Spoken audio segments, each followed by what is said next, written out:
Sedano in for Rachel Nichols here with former WNBA #1 overall pick Chiney Ogwumike and NBA champion Matt Barnes. Matt actually won the title in 2017 with the Warriors and with Kevin Durant, who has since gone to the Brooklyn Nets. Katie was on a radio station in New York, Hot 97, talking about why the Knicks are no longer cool. Take a listen. I think a lot of fans look at the Knicks as a brand and expect these younger players who, in their lifetime, don't remember the Knicks being good. Right.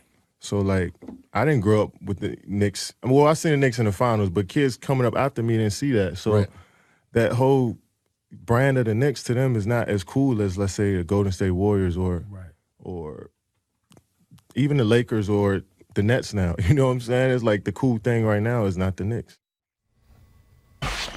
So, Matt, does your former teammate have a point?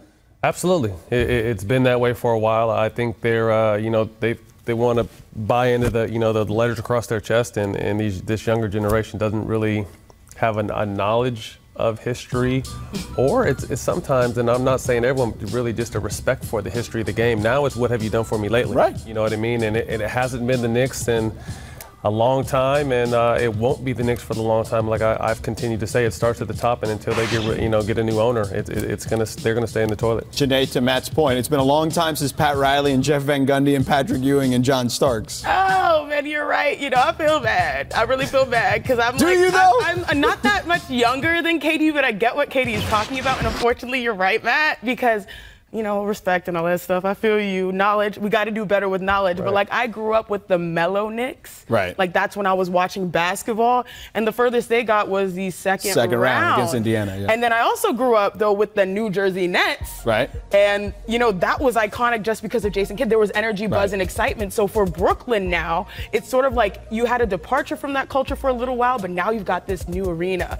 You've got this nice new practice facility. You have a great culture you're building. You have Coach Kenny. I went and saw the practice. I was blown away. The culture is there in Brooklyn, even so much so that when I go to New York City, I don't even really like staying in New York City. I actually choose to stay in Brooklyn. Yeah.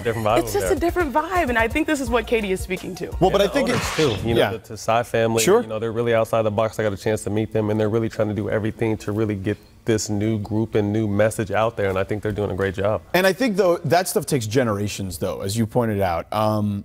You've got fans who have been Knicks fans for long time, right? You got a lot of old people there who have been there with the Knicks. For how much longer? You know what I'm saying? They're living and dying with the Knicks. Well, it depends on what you say about the owner, right? I guess that's a point that you have to deal with. But but that's what it is. And then usually in most cases, I don't think that is the case anymore. But our generation, for the most part, if your dad or your uncle, or your grandpa, or whatever, liked the team, you probably like that team. Mm-hmm. Yep. Now, to your point, Matt, kids are like, nah, man, I want to know what's the team that's winning. Right. It's funny. I have a 5-year-old daughter. We'll be watching a football game or a basketball game, and I'll be like, oh, look, honey, look, this is daddy's team, and, this is mommy's team. And she'll be like, but which is the winning team? Right. Yeah. That's the team I want. My twins have a new favorite team and player every year. Yeah. You know what I mean? And that's just kind of just what it is. It's what have you done for me lately? And it's unfortunate, and I kind of compare the Knicks and Lakers, but this will always be a Laker town. Yes. Not saying that, the Clippers can't start something special and,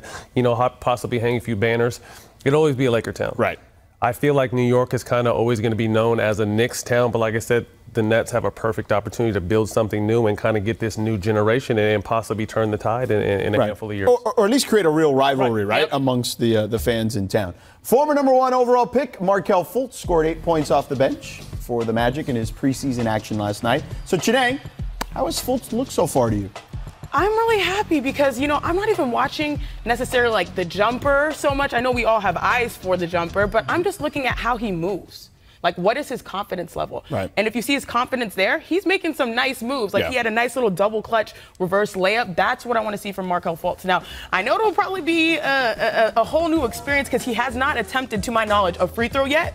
So that's where I think all the eyes will really be. But look at that. The jumper is smooth. He's taking it with confidence. He's in his bag. This is a reverse layup. He's looking like the athletic guard we saw and came to love at Washington. I think you hit it on the head. Confidence, as a player, is everything. Confidence is everything, and it comes and goes when you're a young player very quickly. And I think all the noise around him has probably contributed to his kind of a mental block, similar with Ben Simmons. I mean, the most important thing is, like she said earlier, is to get out there and shoot it. You have to get out there and do it. And this kid is very talented. Obviously, there's a reason why he was picked number 1. And I'm happy just to see him out there smiling and playing, because if he didn't have any bad luck, he wouldn't have any luck up to this point in his career. So I'm hoping that this fresh start in Orlando, gives him a new, shine of light, and he just goes out there and plays. Well, and he looks like he's making these moves out there on the floor. They're deliberate, right? There's a process and an intention as to what it is that he's going to do.